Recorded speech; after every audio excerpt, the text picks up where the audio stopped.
Hola, hola, ¿qué tal? ¿Cómo están? Buen día, perdón.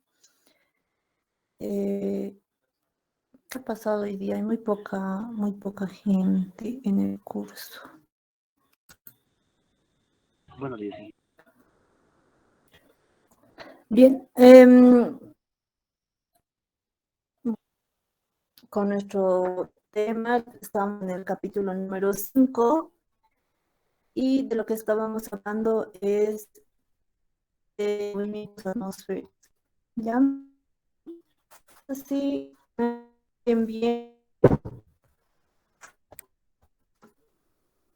Si tienen algún problema para oírme, por favor, indíquenme. Bien, vamos a hacer un pequeño repaso, no de todo, porque ya es más general. Y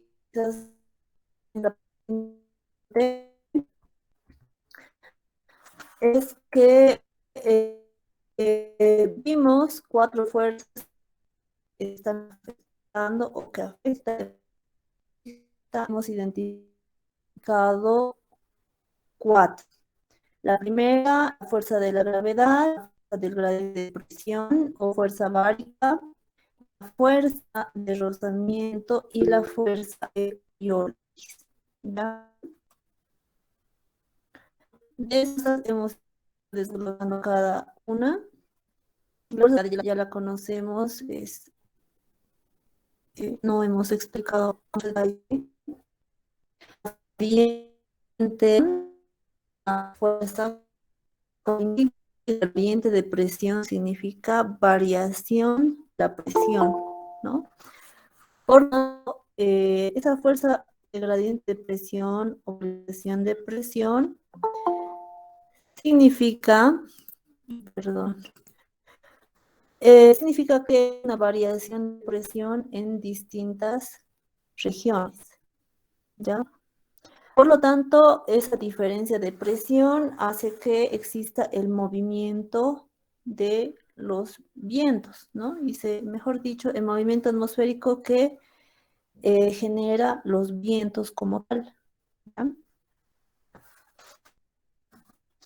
Entonces, ¿qué es lo que decíamos? El viento va a dirigirse desde una zona donde haya mayor presión hasta un lugar donde haya menor presión.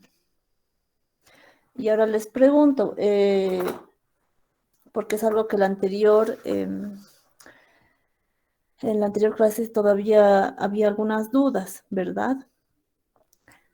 El viento, o mejor dicho, ¿dónde existe mayor presión? ¿En un lugar cálido o en un lugar frío? ¿Y por qué?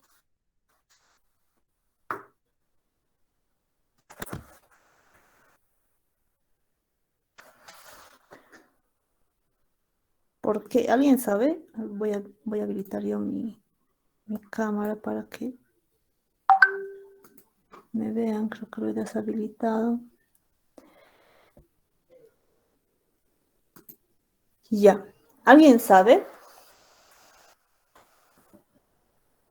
dónde existe mayor presión?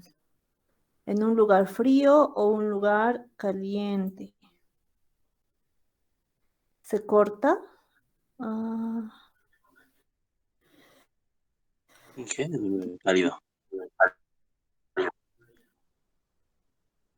¿en un lugar cálido? Sí, ¿qué?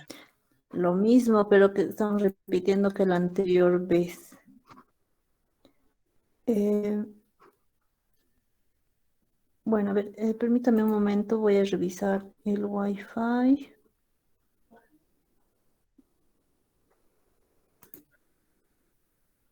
No, con este. A veces cuando existe mucho viento aquí ocurre eso, ¿no?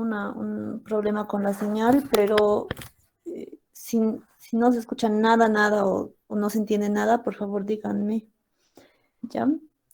Creo que ahora está un poco entrecortado. Voy a intentar hablar un poco más despacio, un poco más lento, no tan rápido para que me puedan entender, ¿ya? Bien, a ver, eso tiene que estar claro. Cuando terminen este capítulo, lo que les voy a decir ahora es lo que tiene que estar muy claro para ustedes.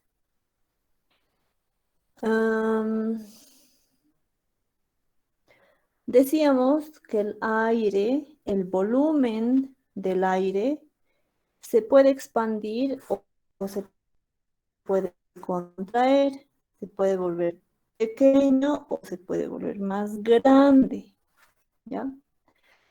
¿De qué depende que el volumen del aire sea más pequeño o sea más grande? Depende de la temperatura, ¿ya? Cuando la temperatura es baja, y algunos ejemplos de cuando la temperatura es baja puede ser en la noche, ¿no? Durante el día, en la noche, ya cuando no hay sol, la temperatura disminuye. Otro ejemplo, cuando la temperatura es baja en invierno. ¿Eh? Generalmente las temperaturas son bajas.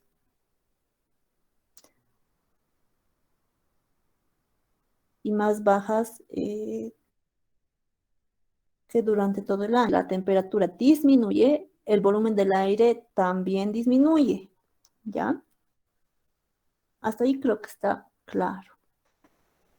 Pero, ¿qué contiene el aire? El aire contiene gases, ¿verdad? Contiene nitrógeno, oxígeno, vapor de agua, otros gases más, dióxido de carbono. Aparte que contiene otros contaminantes, etcétera, ¿no? Bueno, pero esos gases ejercen una presión, ¿bien? Ejercen una presión sobre el aire, ¿no es cierto? ¿Qué es lo que sucede cuando el volumen del aire disminuye? Es como, cuando hablo del volumen del aire, les estoy hablando como un recipiente, ¿ya? Imagínense, no sé, podemos hablar algo que contenga un gas, puede ser una garrafa, ¿no es cierto? Una garrafa tiene un volumen determinado. Si yo disminuyo o aumento ese volumen de la garrafa, que obviamente no se puede hacer, pues la presión va a disminuir o va a aumentar en función del volumen de esa garrafa, ¿es cierto? Y eso es lo que sucede también en la atmósfera. A medida que disminuimos el volumen del aire, también va a aumentar la presión, ¿ya? Por lo tanto, cuando disminuimos o disminuye la temperatura, el volumen del aire también disminuye. La concentración de gases no disminuye, no afecta a la temperatura, a la concentración de gases, eso se mantiene constante y solamente estaría definido por la cantidad de emisión que existe en la atmósfera, ¿verdad? Pero vamos a considerar que es un valor constante. Por lo tanto, disminuye el volumen, la concentración se mantiene y eso hace que la presión aumente, ¿ya? Eso tiene que quedar claro. Disminuye la temperatura, disminuye el volumen del aire, la concentración de gases se mantiene y la presión aumenta, ¿ya? Por lo tanto, en lugares fríos, la presión es mayor que en lugares calientes, ¿ya? El aire se va a dirigir desde un lugar de mayor presión hasta un lugar de menor presión. Por lo tanto, ¿de dónde a dónde se va a dirigir? Se va a dirigir del frío hacia el calor,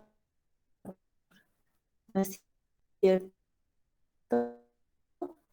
Esa va a ser la dirección que va a tener el viento. Bien, ahora sí,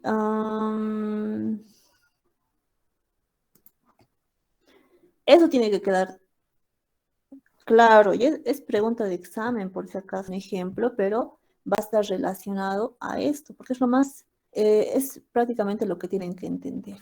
Y estas isobaras que vemos aquí son las que nos indican justamente eso, ¿ya?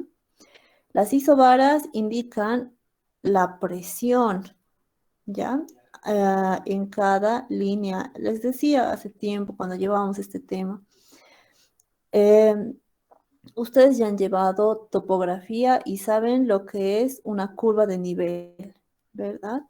Así también como una curva de nivel representa una altitud, en este caso, las líneas, estas curvas, representan una presión, ¿ya? Y aquí, fíjense cómo indica de que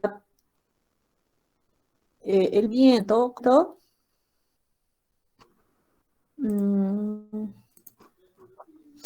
es desde A hacia B. ¿Por qué? Porque en A tengo 1016 milibares y en B tengo 996 milibares. ¿Bien? Ahora, ¿por qué el viento va en esta forma? ¿No ve? Casi más o menos relacionado con las isobaras. Bueno, está determinado por el movimiento que tiene la Tierra y también por la forma en la que se encuentra distribuida la presión del aire. ¿Ya?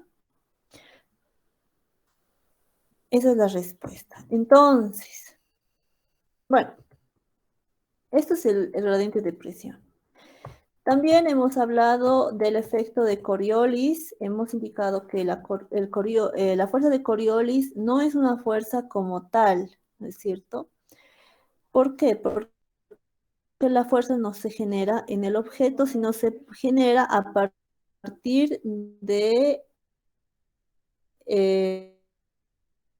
el movimiento de la Tierra, definida por la fuerza del objeto como tal, ¿no es cierto?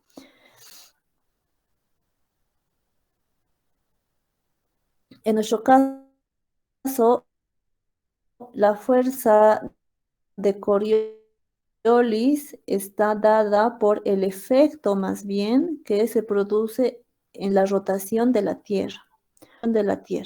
Es un efecto por la rotación de la Tierra. Si no existiera la rotación de la Tierra, no existiría esta fuerza de Coriolis, ¿ya? Entonces, ¿qué es lo que decíamos?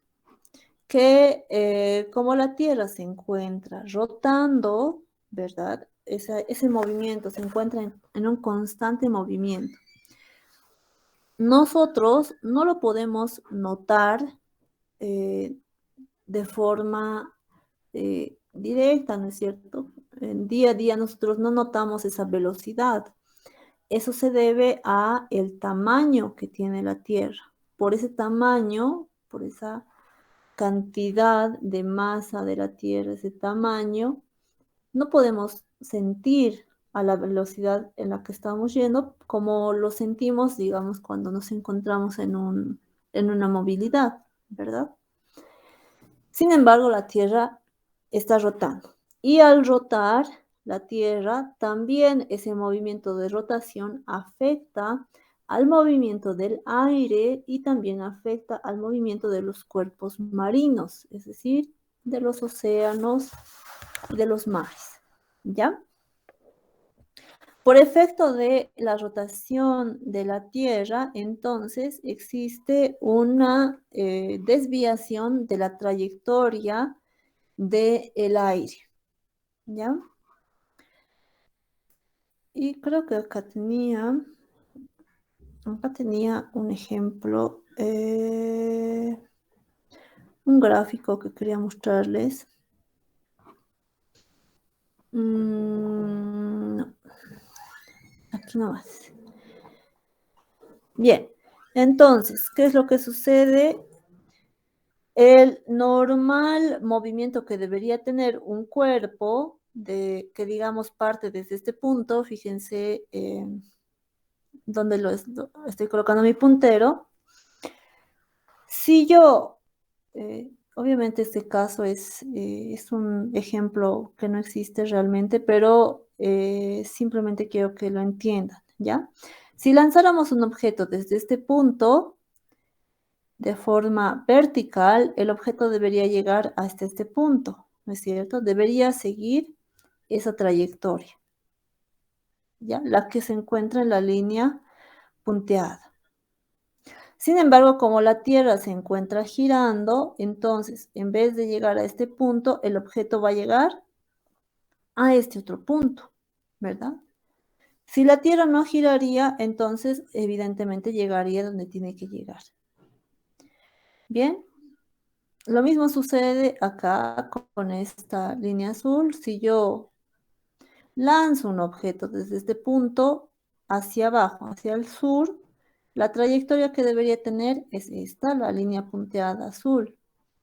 Pero como la Tierra se encuentra girando, entonces va a tener esta trayectoria curvilínea, ¿ya?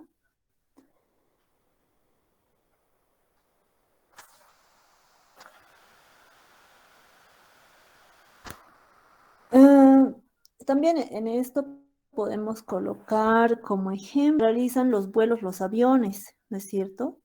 Los aviones no van de forma directa a un lugar, sino también siguen una trayectoria curvilínea.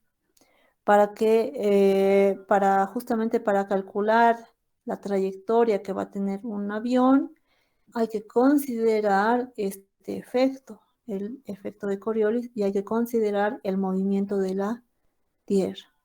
Si no se consideraría eso, entonces el avión llegaría no a su destino, sino a otro lugar. ¿Ya? Bien. Finalmente tenemos la fuerza. Bueno, antes de pasarme a la otra fuerza, tengo que recalcarles que esta fuerza de Coriolis aumenta a medida que nos alejamos del ecuador.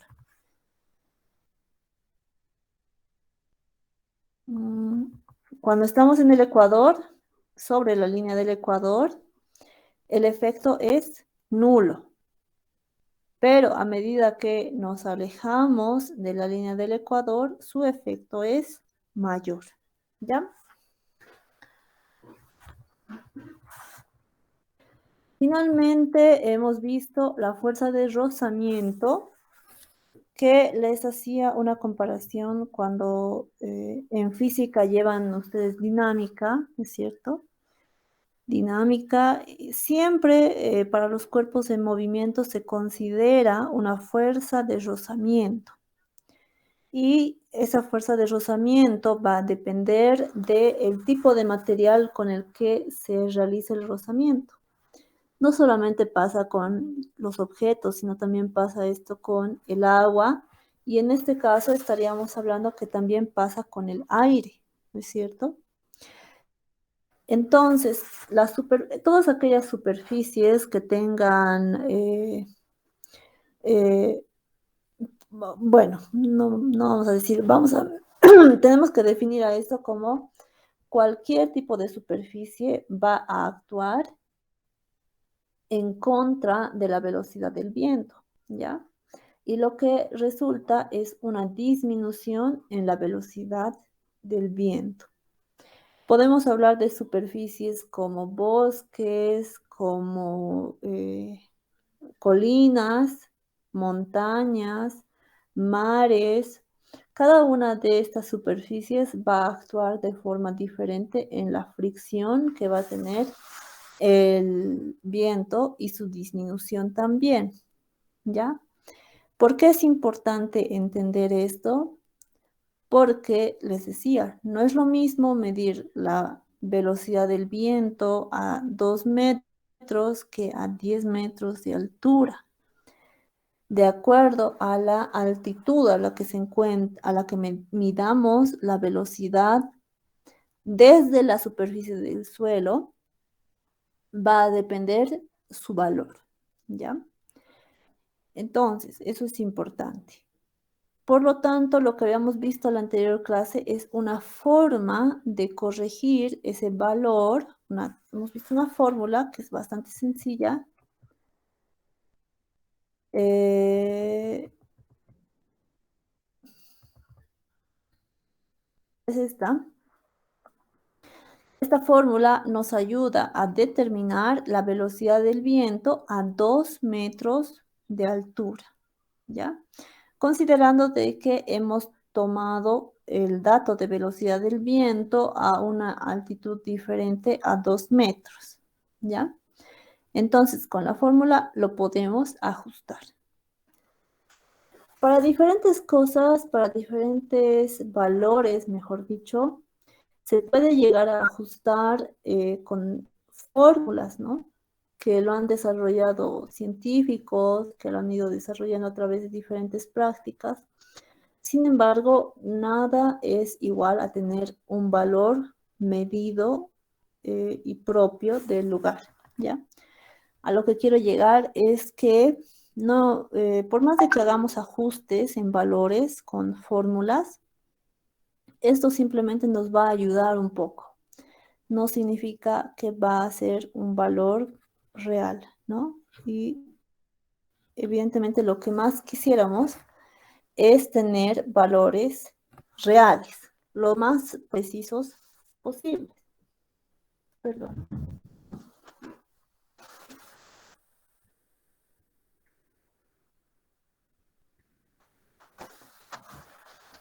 Ya.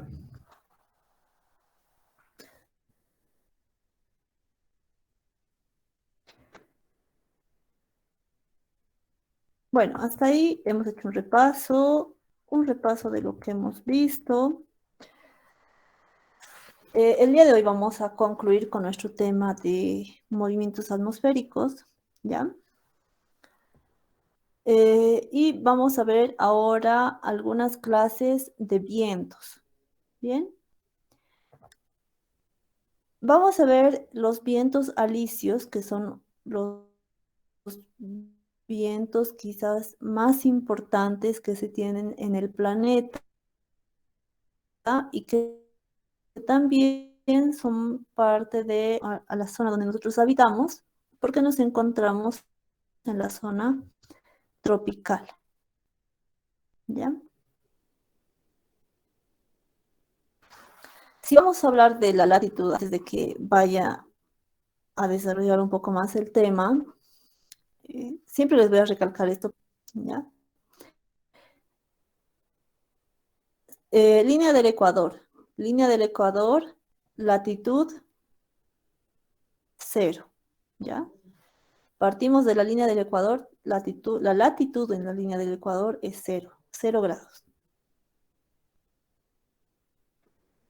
Vámonos a los polos. En los polos la latitud es 90 grados, ¿ya? Por lo tanto, latitud tanto en el polo norte como en el polo sur son 90 grados. Lo único por lo que lo diferenciamos es 90 grados al norte y 90 grados al sur, ¿ya? Luego tenemos aquí otras divisiones, que sería la latitud a 30 grados norte y 30 grados sur. Se encuentran la zona tropical, ¿ya? De los 30 a los 60 grados tenemos la zona templada y de los 60 hasta los 90 grados tenemos las zonas polares, ¿ya? Hasta ahí creo que está claro. Los vientos alisios, de los que vamos a hablar ahora, se desarrollan en una latitud de 0 a 30 grados, es decir, en las zonas tropicales. ¿Ya? 0 a 30 grados norte y sur. Los vientos alisios son aquellos que soplan entre los trópicos. Estos vientos parten de zonas subtropicales de alta presión con rumbo a regiones ecuatoriales de baja presión. ¿Ya? Entonces, ¿qué significa? Estos vientos van a ir desde el sur, bueno, aquí está. En el hemisferio sur, los alisios soplan desde el sudeste hacia el noroeste. Ahora los puntos cardinales. Vamos a dibujarlo aquí. Ay, disculpen porque ahorita no tengo mi lápiz, entonces no puedo escribir muy bien. Norte, sur, este y oeste. De esa forma se reconocen los puntos cardinales. Luego, aquí, intermedio entre el norte y el este, tenemos al noreste. Entre el sur y el este tenemos al sureste, ¿verdad?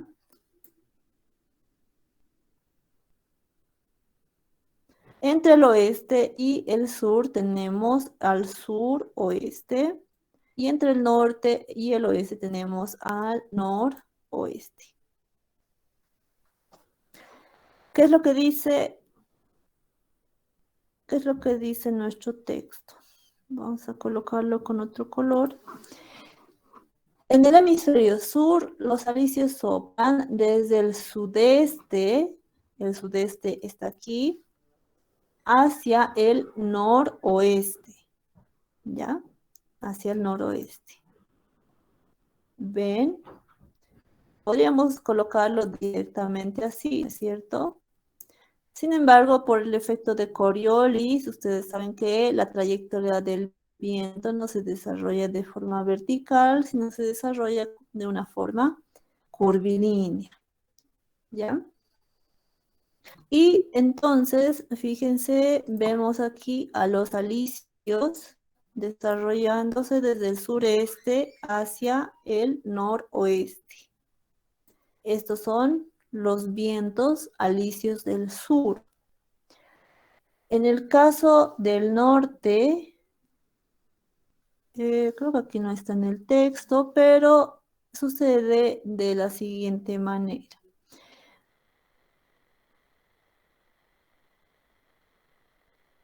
Los vientos alisios van desde el noreste al suroeste.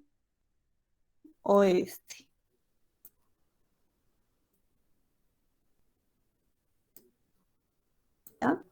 Entonces, los alisios se van a encontrar en las zonas tropicales. Estoy marcando las zonas tropicales, es desde acá 30 grados hasta 30 grados norte, 30 grados sur. Los alisios se van a presentar en toda la zona tropical. Los alisios van a soplar, se van a generar durante todo el año. En verano se sienten más, son más notorios, son más fuertes y menos en invierno. Es decir, en invierno no son tan relevantes. Circulan entre los trópicos en toda latitud hacia el Ecuador. Debido a su fuerza no destructiva, eso es importante,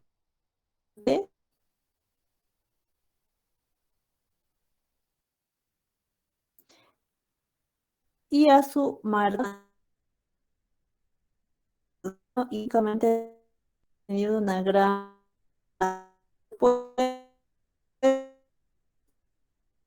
permitieron la existencia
una correlación de muchos factores, ¿bien?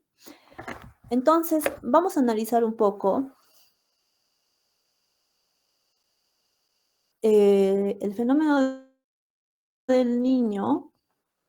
El fenómeno del Niño es un evento climático del Océano Pacífico, ¿ya? Bien, vamos a analizar primero una condición normal en la que no existe el fenómeno del Niño. Fíjense, tenemos que hacernos a la idea ahorita de que este fenómeno del Niño ocurre cuando nosotros nos encontramos en verano, ¿ya? Principalmente. Habíamos dicho hace un momento que los alisios se manifiestan más en verano que en invierno, ¿verdad? Está directamente correlacionado con justamente esos vientos. Ya. En verano, ¿qué sucede? Nosotros en América tenemos altas temperaturas y por las altas temperaturas, lo que hemos dicho hace un momento, hace rato. Cuando aumenta la temperatura, disminuye la presión, ¿verdad? Bien. Entonces, tenemos lo siguiente. Los vientos, en este caso, los vientos alisios se están dirigiendo hacia Australia. En Australia, perdón, aquí tengo un error. Los vientos, aquí, ¿ya? Los vientos alisios se van a dirigir desde América, en Australia se genera mucho calor. Esta es la parte de Australia, Indonesia. Bien. Este color acá representa la temperatura.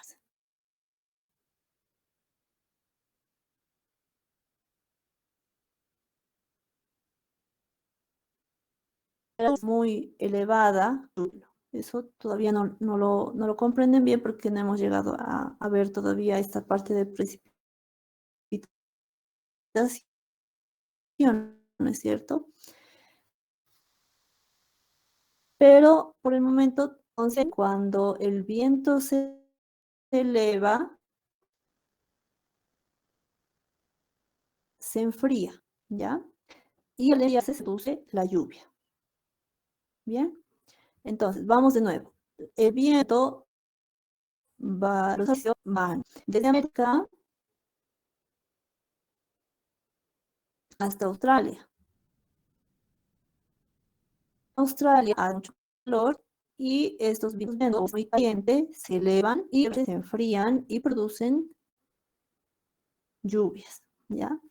Entonces, en esta época lo que debería suceder es que en esta zona de Australia, haya bastante lluvia. Y una vez que el viento se enfría, vuelve hacia América, ¿ya? Vuelve hacia América como igual por una diferencia de presión. El viento se enfría, aumenta su presión y vuelve hacia América, ¿ya? No sé si hasta ahí me están comprendiendo. Vuelvo a repetirles. Creo que hasta yo no les he explicado bien esta parte. Fíjense, en la parte de Australia, en esta zona, hace en esta época bastante calor, ¿ya? Más calor que en América. Por lo tanto, la presión, por diferencia de presión, los vientos van a ir desde América hasta Australia. En Australia los vientos se calientan y van a ascender. Ascienden, genera precipitación, el viento se enfría. Sabemos que un viento frío tiene mayor presión, entonces vuelve hacia América, ¿ya? Y de esa manera es como se produce el movimiento atmosférico, ¿bien? Esto es en una condición normal. Vamos a leer esta parte para que quede más claro, tal vez hay aquí algo que no he mencionado. En los alrededores de Australia, el mar está caliente, aproximadamente a 30 grados centígrados, mientras que en la costa sudamericana se encuentra a 20 grados centígrados, ¿ya? Eso les decía, ¿no? Hace más calor en Australia que lo que hace en América. Por eso los vientos se dirigen de América hacia Australia. El nivel del mar en condiciones normales está unos 40 centímetros más alto en Australia que en la costa suramericana. El nivel del mar en Australia está un poco más alto que en Sudamérica. ¿Pero por qué se produce esto? Uno, se produce porque los vientos se están dirigiendo desde Sudamérica hasta Australia y también se produce por el efecto de Coriolis, ¿ya? Por esos dos efectos hace que el mar en Australia esté un poco más alto. La corriente oceanográfica de Humboldt fluye desde el Polo Sur hacia el Ecuador. Por otra parte, hay una corriente del océano que fluye desde la Antártida. Esta corriente de Humboldt significa desde la Antártida, es decir, del Polo Sur hasta el Ecuador, ¿ya? La corriente oceanográfica ecuatorial, es decir, la cálida, fluye desde la costa sudamericana hasta Australia. Igualmente, el océano, ese es el océano Pacífico, las corrientes están fluyendo desde Sudamérica hasta Australia. Esos tres efectos, Coriolis, corrientes oceanográficas, la de la Antártida y la corriente oceanográfica ecuatorial, influyen para que los movimientos se dirijan hacia Australia y el nivel del mar sea más elevado. Bueno, y sabemos que durante todo el año los alisios van a soplar desde Sudamérica hacia Australia. Eso no va a cambiar. Bien, esto es lo que ocurre de forma normal, ¿ya? Sin embargo, ahora vamos a analizar qué es lo que pasa cuando ocurre el fenómeno del Niño. Cada 3 a 4 años, la temperatura de las aguas cerca a Australia aumenta más de lo normal, a la vez que los vientos alisios se debilitan, ¿ya? Entonces hay un incremento de la temperatura, ¿ya? Esa temperatura que solamente estaba ahí en Australia se incrementa, lo que produce también que haya una debilitación de los vientos alisios, ¿ya? Existe una zona de agua más caliente de lo normal que se encontraría en Australia y por lo tanto menos densa, que tiende a moverse más fácilmente.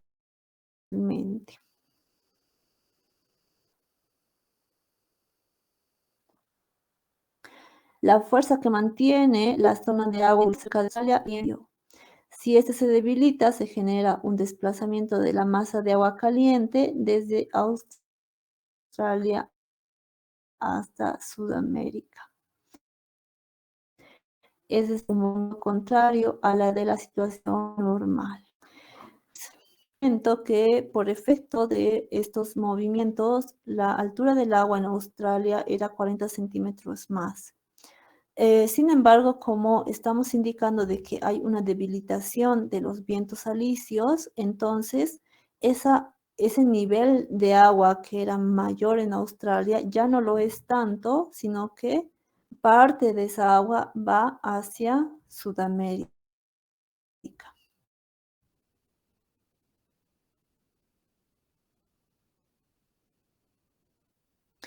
Como hemos indicado, esa agua no se mantiene solamente en Australia, como veíamos hace un momento, esa agua que está aquí, el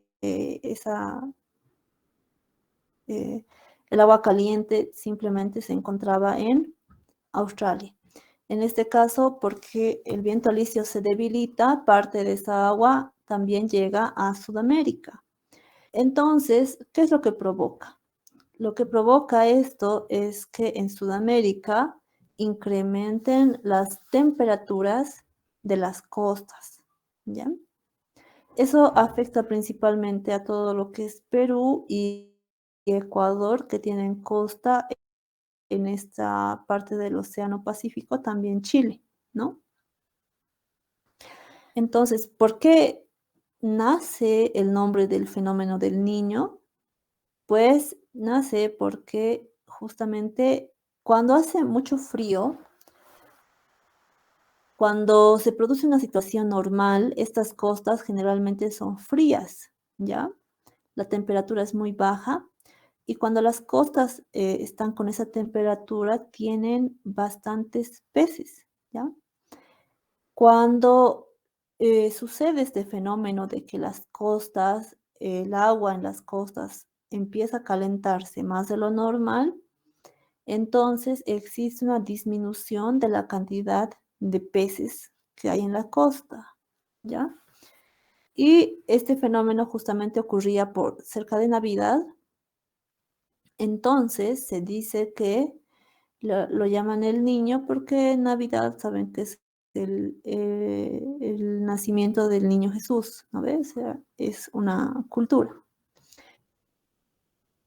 Por eso se le denomina el niño. Y se pensaba que simplemente afectaba a Perú y a Ecuador, ¿no? Porque era un efecto, digamos, más directo, ¿no es cierto? Sin embargo, estos vientos, el cambio de estos vientos y las temperaturas, ¿en qué afectan? Fíjense ustedes, aquí hay una nube, ¿verdad? Anteriormente las nubes, las precipitaciones llegaban hacia Australia, ¿verdad? En Australia se producían todo lo que son las lluvias propias de esa época. Pero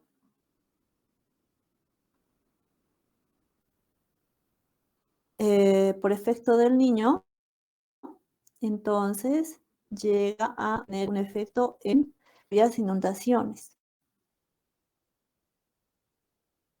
Pero ojo, eso no pasa en América, ¿bien? Lugares que se encuentran en la costa y también, es decir, para todos los lugares o regiones que se encuentran en la costa antes de las cordilleras. Hasta ahí se producen las inundaciones. También en los yungas, ¿no es cierto?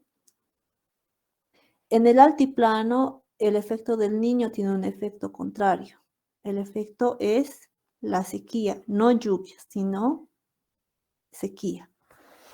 Y es también por este efecto de sequía, es porque hay un choque de vientos que llegan desde el Amazonas hasta este sector, y por ese efecto del el choque entre vientos ocurre de que no se produzcan las lluvias, sino directamente las sequías. Creo que aquí tengo un cuadro. Los vientos húmedos y calientes que se acumulan en las costas del Perú se precipitan en la cordillera de los Andes, causando tormentas de lluvia. Ya secos, estos vientos calientes atraviesan la cordillera hasta llegar al altiplano y los valles bolivianos, impidiendo el normal desplazamiento hacia el oeste del aire húmedo que proviene del Brasil. Así se explican las prolongadas inundaciones en el oriente y las severas sequías en el altiplano, ¿ya? Entonces, ya con un análisis más profundo, se evidencia que el fenómeno del Niño no solamente afecta de forma directa a las costas, ¿no? A los mares y a a las zonas que se encuentran cerca al mar, sino también afecta a las regiones que nos encontramos más alejados del mar, como es a Bolivia, ¿no? Y siempre, año tras año, ustedes escuchan hablar del fenómeno del niño, el fenómeno de la niña, ¿cierto? ¿Qué es lo que causan? Principalmente daños en la agricultura, ¿no? Y obviamente daños personales a muchas regiones, pero lo que a nosotros nos interesa es el daño y el daño que causa este fenómeno en la agricultura.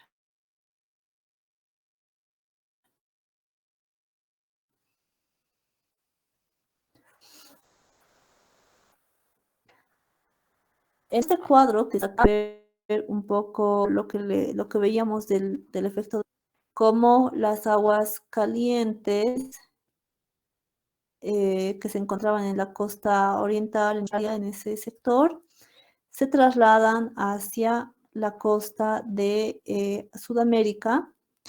Esas aguas calientes se trasladan a la costa de Sudamérica y producen las lluvias, ¿ya? Eso es el efecto del niño. El efecto de la niña es el efecto totalmente contrario al efecto de la niña, ¿ya? Perdón, al efecto del niño. Es todo lo contrario. Pero ustedes dirán, todo lo contrario parece ser que fuera las condiciones normales que hemos visto hace un momento, que serían estas, ¿no es cierto? Si hemos dicho que normalmente se producen estas condiciones, lo contrario es el efecto del niño, entonces, ¿qué es la niña? La niña es como los efectos o las condiciones normales, pero en mayor intensidad, ¿ya? Los vientos alisios que van desde normales, sino que son mucho más intensos que una condición normal. Hay un incremento de las aguas cálidas en la costa oriental y también hay un incremento de las precipitaciones en todo este sector. Por lo tanto, lo cual replicaría en Sudamérica como si aquí en el efecto del niño teníamos lluvias intensas en la costa y todo ese sector antes de los Andes, de la cordillera, entonces para el efecto de la niña sucederían las sequías, ¿no ven? Sucederían las sequías en esas zonas. Los vientos alisios soplan con más intensidad que la normal y a Pacífico Occidental mayor, provocando que afloren mayor cantidad de aguas frías en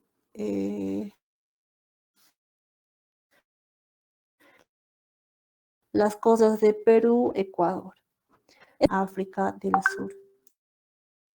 Mientras también de la temperatura sobre las costas americanas aumenta la aridez y la en la planicie central de Estados Unidos, ¿ya? Eso sucede con el efecto de la niña. Ahora, con respecto a ambos casos, el niño es el efecto o el fenómeno que se produce más en nuestro país y la niña se produce con menos frecuencia. Aquí podemos ver un cuadro donde se ha tomado información respecto al efecto del niño y de la niña.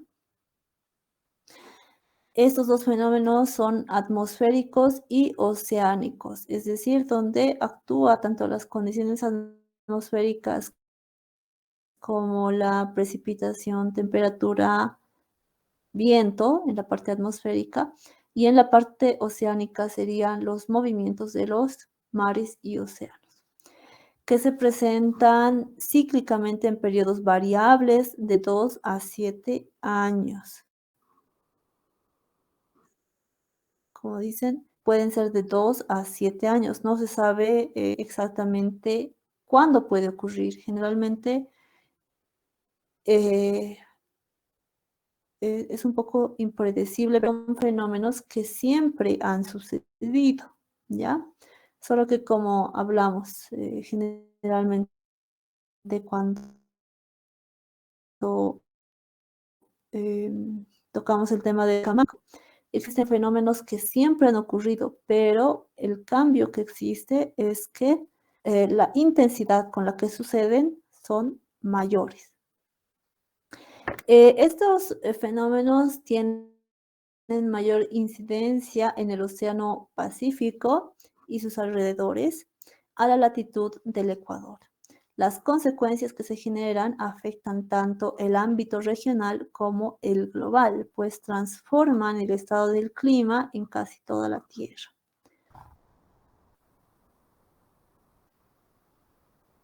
Bien, entonces aquí nos indica los episodios en los que suceden el niño, ¿ya? Y también su intensidad, ¿ya?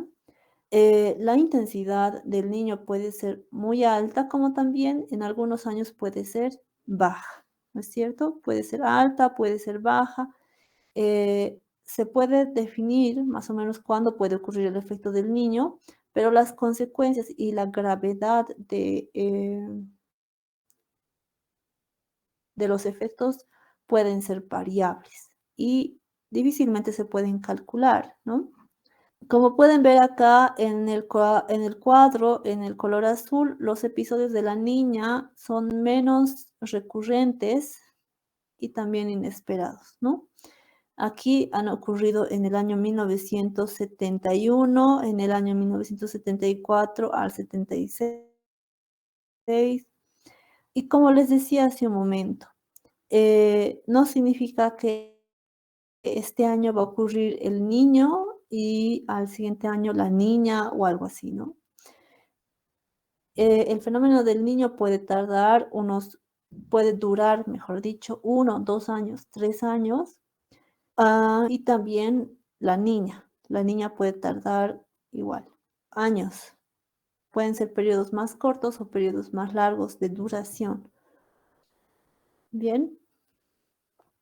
Por ejemplo, en el caso de la niña, fíjense, entre 1977 al 1988 no se presenta el fenómeno de la niña.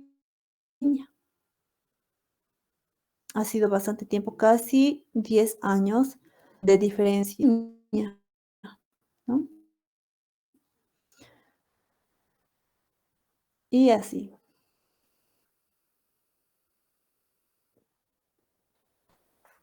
Bien, si tienen alguna pregunta pueden hacerla, no hay ningún problema. Quiero ver un rato la hora. Ya, me voy a apurar un poco más. Esta parte ya es un poco más. Creo que no sé si vamos a alcanzar a ver los videos, si no les voy a dejar los enlaces para que los puedan ver. Ya son bien perfecto, similar al de los alisios, pero son los llamados monzones. Estos monzones no ocurren en todo el planeta y tampoco son muy propios de nuestra región, ¿ya? Lo que es más propio de nuestra región es lo que veíamos hace un momento, efecto del niño y la niña. Los monzones principalmente afectan, y aquí pueden ver en este cuadro, las zonas de África y Asia, ¿no? Son las zonas más afectadas por los monzones. Un monzón es un evento climático de viento estacional caracterizado por fluir de regiones frías a regiones cálidas, determinando el clima del entorno que afecta. Se presenta con nublados intensos, un importante aumento de la humedad atmosférica, precipitaciones y tormentas. Han debido escuchar en las noticias cuando es época de monzones en estas regiones, en China, en Japón, no se puede viajar, o no es recomendable viajar, ¿no? Porque son eventos muy extremos, muy adversos, de, como dice acá, ¿no? Precipitación, temperatura, tormentas. Este efecto de monzones calienta y se enfría más rápido que el agua, ¿ya? Vamos a hablar de esto ahora, un poco más adelante, para que se pueda entender. Los monzones más importantes se producen en las costas meridionales, en el Océano Índico y sobre todo en las laderas meridionales de las cordilleras más elevadas del mundo. Hay lluvias muy intensas. Bueno, ahora para los que no sabían,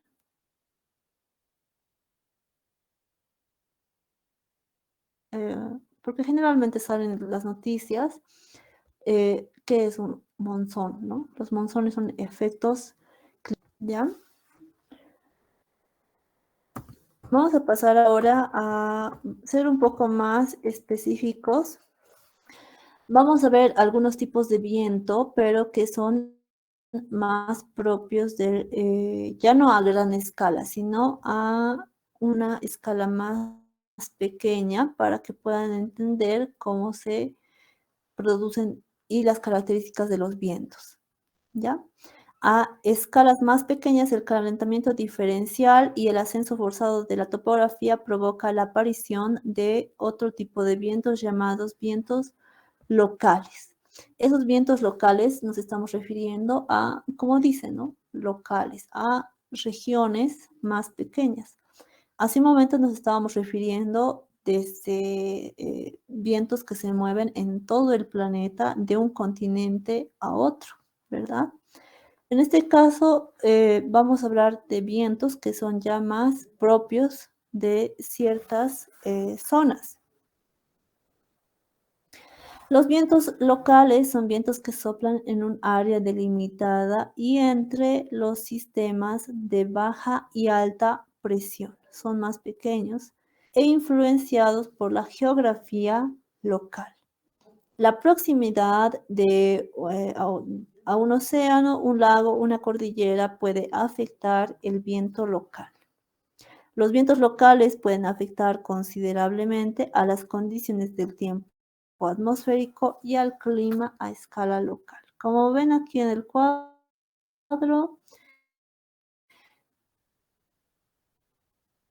la toma de una zona puede directamente afectar a un viento local. Ahora veremos algunos tipos de vientos locales.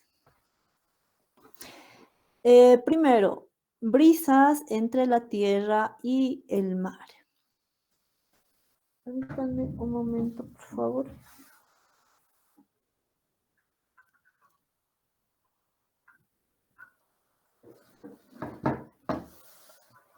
Ya. Entonces, las brisas entre la tierra y el mar. Esto es similar a lo que les estaba leyendo hace un momento respecto a los monzones.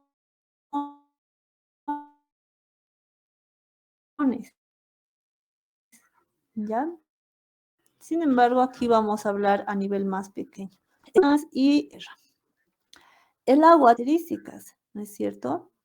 En el caso del agua, el agua tarda o necesita, mejor dicho, mucha energía para poder calentarse, ¿ya? Que lo que es el suelo o la tierra como tal, ¿ya? La tierra se calienta mucho más rápido que el agua, ya sea de un mar, de un río, ¿bien?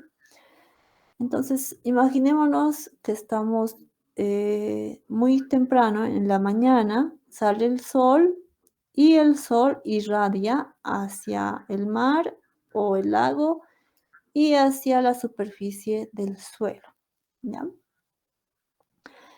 Entonces, lo que decimos, el suelo, la tierra, se va a calentar más rápido que la superficie de agua, ¿verdad? Por lo tanto, el aire que se encuentra alrededor del mar va a ser más frío que el aire que se encuentre alrededor del suelo, ¿verdad? Como el suelo se calienta más rápido, el aire que se encuentra alrededor del suelo se va a calentar también más rápido. Este aire caliente asciende, dejando un espacio vacío de baja presión alrededor del suelo. Lo contrario sucede con el aire del mar. En el caso del aire del mar, el aire se encuentra frío. Frío significa un aire con alta presión, ¿ya? Por lo tanto, durante el día lo que va a suceder es que este aire que se encuentra frío del mar va a dirigirse desde el mar hacia la superficie terrestre, ¿ya? Y esa va a ser la dirección. Vuelvo a reiterar, el aire del mar se encuentra frío, tiene alta presión, entonces se va a mover desde el mar hacia la tierra, donde hay menor presión.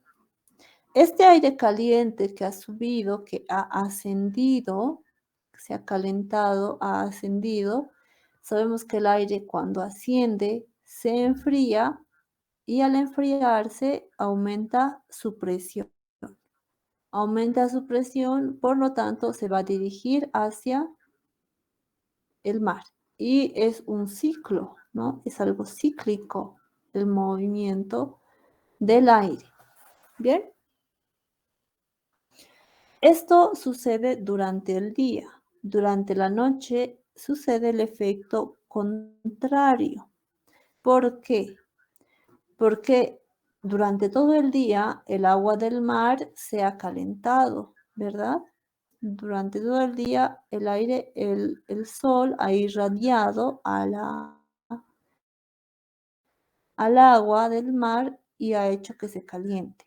Ahora, el agua también tiene la propiedad de que cuando se calienta también tiende a disminuir su temperatura, pero más lentamente, contrario a lo que sucede en la tierra, en la superficie del suelo. El suelo se va a enfriar mucho más rápido y el agua se va a enfriar mucho más lento. Entonces, ¿qué es lo que va a suceder? El aire que se encuentra alrededor de la superficie del suelo va a estar más frío, por lo tanto va a tener mayor presión, se va a dirigir hacia el mar.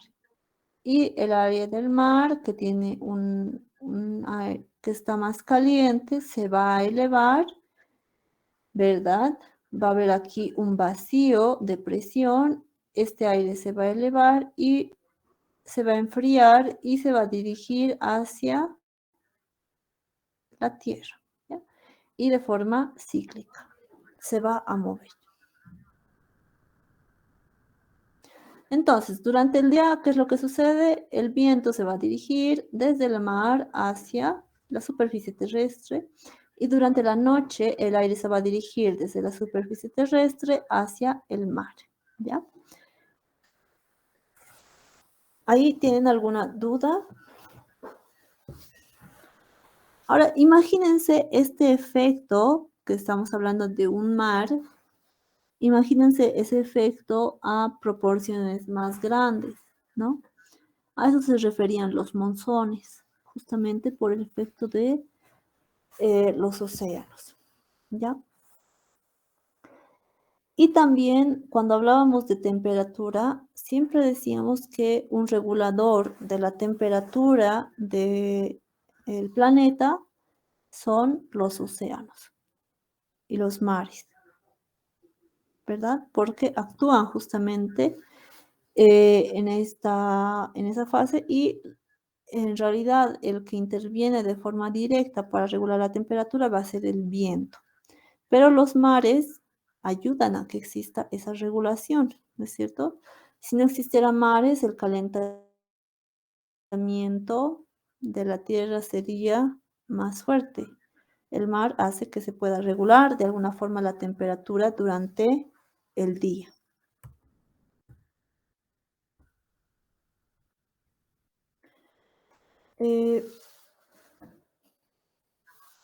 Vamos a pasar ahora a vientos locales. De nuevo, otro tipo de vientos locales cuando tenemos las brisas de montaña y valle. Las brisas de montaña y valle se desarrollan a lo largo de las laderas de las montañas. Esto es cuando tenemos un valle, que es la zona plana, y también una montaña que es con laderas, ¿no es cierto? Entonces, ¿qué es lo que sucede? Durante el día, el efecto del traslado y el movimiento del viento es el mismo que hemos visto hace rato con respecto a los océanos.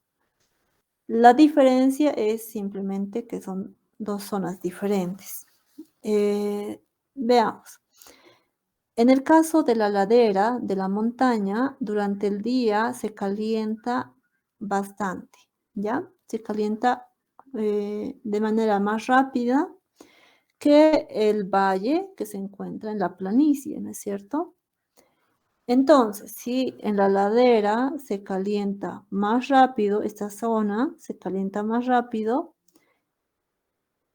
el viento que se encuentra alrededor de esta zona se eleva, ¿no es cierto? Se calienta, se eleva, tiene menor presión.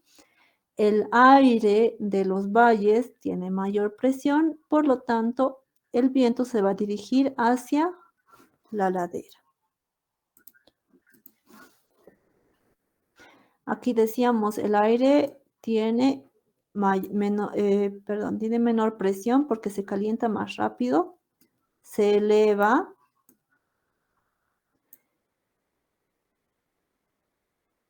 y al elevarse se enfría. Y cuando se enfría se va a dirigir nuevamente hacia esta zona. Acá tenemos un aire frío, y el aire frío se va a mover desde una zona de alta presión hasta una zona de baja presión, ¿verdad? Y de esa forma es como el viento se mueve. Esto es durante el día. Durante la noche vamos a tener el efecto contrario. Las laderas se van a enfriar más rápido, ¿no es cierto? Aquí hay estas flechas indican salida de la radiación y enfriamiento, ¿verdad? El aire que se encuentra alrededor de la superficie se va a enfriar, por lo tanto va a tener mayor presión. En los valles, en esta zona, ocurre lo contrario. El enfriamiento no es tan rápido, por lo tanto el aire va a ser más caliente. El aire frío de la ladera va a bajar y va a llegar hasta esta zona. El aire caliente del valle sube, ¿verdad? Sube de altitud y al subir de altitud se enfría y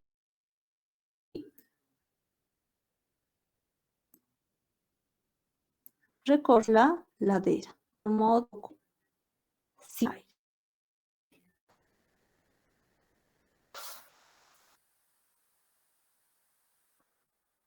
Entonces, durante el día, el aire se va a dirigir desde los valles hacia las laderas, desde las montañas hacia los valles. Este es otro ejemplo, justamente igual de eso. Es otro ejemplo, pero ya es con otro gráfico. Es de la misma manera como sucede durante el día. el movimiento del aire, ¿ya? Desde los valles hacia las montañas, ¿verdad? Y en la noche desde las montañas hacia los valles.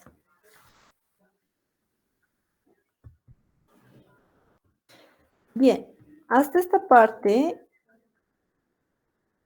vamos a llegar con el capítulo, ¿bien? Tenemos que tomar que no lo estamos tocando aquí, pero lo vamos a desarrollar en el capítulo de precipitación.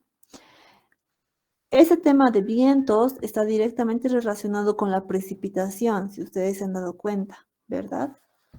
Están completamente relacionados. Cuando ocurre el ascenso del aire, ocurre la precipitación. ¿Pero por qué ocurre?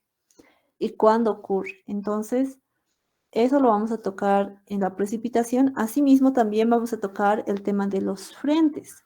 Ustedes saben que en invierno ocurren los llamados del frente frío, ¿verdad? ¿Cómo se desarrollan? Eso lo vamos a llevar más para el capítulo de precipitación. Entonces, ahora lo que vamos a hacer es llamar la lista, por favor.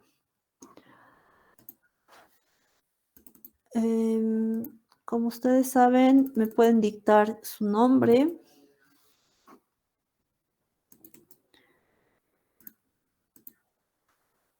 Manzaneda Yujra Luz Mariela. Espérenme un momento que estoy alistando, ¿ya?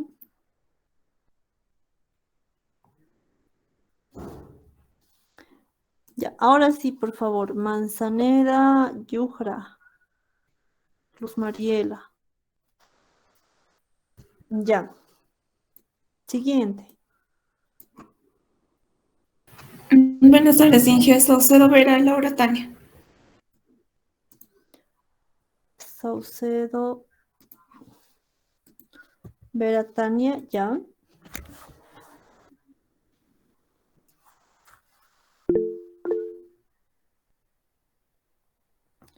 Alconquis Yamin, ya, por esta vez. Alconquis Yamin. ¿Quién más? Inge, buenas tardes. Buenos días, diré. Mi nombre es Edgar Álvaro, Pocuaca Cupana. Pocuaca Álvaro. Ya. Siguiente. Patsy Aguilar Manuel. Perdón. Patsy Aguilar Johnny. Patsy Aguilar Johnny. Ya. Gracias, ingeniero. Sillo Joseph Manuel, ingeniero, por favor. Sillo Joseph Manuel. Ya. Antes de que se vayan algunos o que salgan de esta reunión, indicarles de que esos videos que les decía, les voy a colocar el link en la plataforma, así lo pueden ver mejor, ¿ya? Son videos bien cortitos para que puedan entenderlo. Ya, siguiente. Halcón Pilco Víctor Hugo. Ya. Buenos días, ingeniera. Jimena Aruquipa Caguana.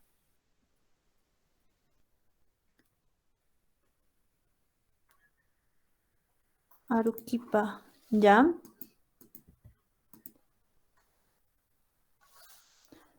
¿Quién más?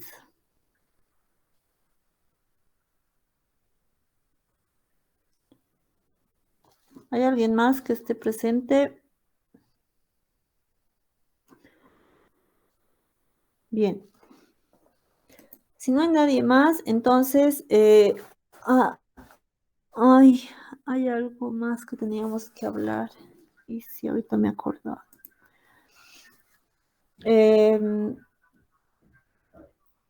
Tenemos tenemos 2 clases más para nuestro examen segundo parcial, ¿ya? Lo que vamos a hacer, y les pido por favor, este día viernes vamos a realizar unos ejercicios relacionados al capítulo número 6, que es presión atmosférica y humedad relativa, si no me equivoco. Vamos a realizar ejercicios este viernes. Les voy a dejar una práctica para que puedan desarrollarlo. Y nuestro examen sería el día 29 de octubre, ¿ya? El viernes 29 de octubre, y el examen sería presencial por el momento, si no hubiera ningún cambio adicional, como lo hemos realizado para el primer parcial. Bien, entonces eso les estaría informando. El viernes realizamos ejercicios, les voy a dejar una práctica. El 27, que nos toca igual clases, vamos a hablar teoría, y el 29 estaríamos dando nuestro examen segundo parcial. ¿Ya? Eso, muchas gracias a todos. Nos vemos el día viernes. Que tengan un día.